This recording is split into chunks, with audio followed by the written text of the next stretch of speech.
साथियों, बुलेट पे चलने पर मार दिया जाता है साथियों, घोड़े पे रछवाई नहीं निकाली है, कहां की मानवता हुई साथियों।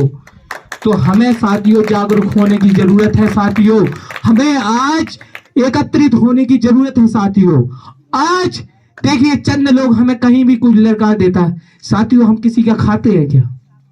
हम किसी का खाते हैं क्या? हमें कोई खाने को देता है क्या? बताइए, नहीं देता ना साथियों, हम क्यों सुने?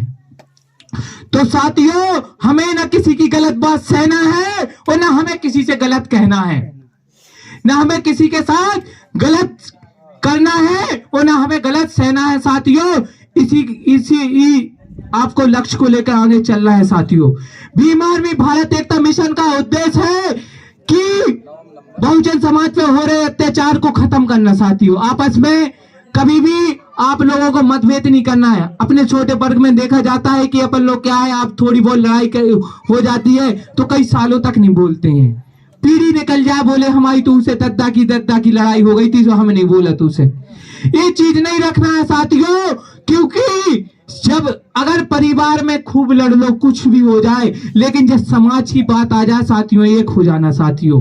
अगर आप लोग एक नहीं हो गए तो उसका नुकसान तो होगा ही, साथ में आपका भी नुकसान होगा साथियों। जब हक अधिकार होगी जब खत्म हो गए तो आपके दुश्मन का भी हो जाएगा, वो आपका भी हो जाएगा साथियों। आज हम लोगों को जागरूक होने की बहुत जरूरत है ऐसी ऐसी घटनाओं से। आज हम लोगों को कहा जाता है कि तुम लोग आरक्षण ले रहे हो, आरक्षण ले रहे हो साथियों आज, लेकिन हमारे लोग जवाब नहीं देते हैं। उसी संविधान के थ्रू WES के थ्रू 10% आप भी आरक्षण ले रहे हो साथियों।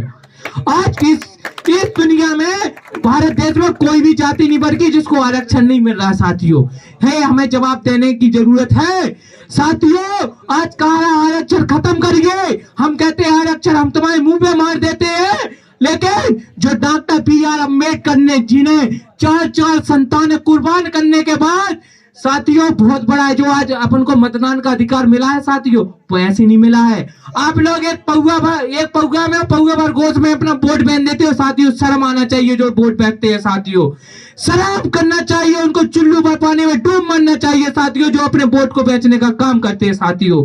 अपने वोट को कभी नहीं बेचना साथियों, क्योंकि वोट की वो वैल्यू है साथियों कि बाबा साहब ने अपनी 4 संतानें कुर्बान करने के बाद हमें वोट का अधिकार मिला था साथियों। घर पर राजरत्न मृत पड़ा था साथियों, तब उस समय गोलमेज सम्मेलन होने जा रहा था अमेरिका में। तो साथियों उनका बेटा घर पर मृत पड़ा था और उन्हें गोलमेज सम्मेलन में जाना था इसी मतदान के अधिकार के लिए। तो साथियों उस समय पर सर्व समाज ने कहा था कि कैसा बाप है तू, कैसा निर्दय है, कैसी तुम्हें तेरी निर्दयता है, कैसा बाप है तू, तेरा बेटा घर पे मृत पड़ा है, तू छोड़ कर जा रहा है साथियों।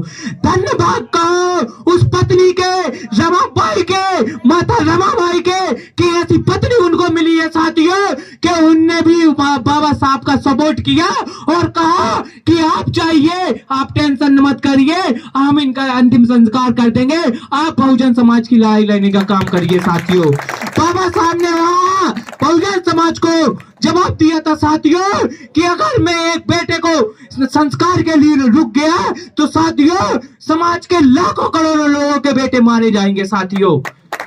उस समय याद करिए साथियों किस समय बाबा साहब के हृदय पे गुजरी होगी साथियों, कितना कठोर करके हृदय। आज अपने किसी बेटे की तबीयत खराब हो गई तो आप कहते हैं कि हमें नहीं जाना मिशन में, बाहर में जाओ मिशन, बाहर में जाए मीटिंग, और हमें तो अपने बेटा यहाँ देखने। लेकिन साथियों उस महापुरुष को याद करिए कि जिसका बेटा मृत पड़ा था, वो अंतिम संस्कार नहीं किया और हमारे लिए लड़ाई लड़ने गया।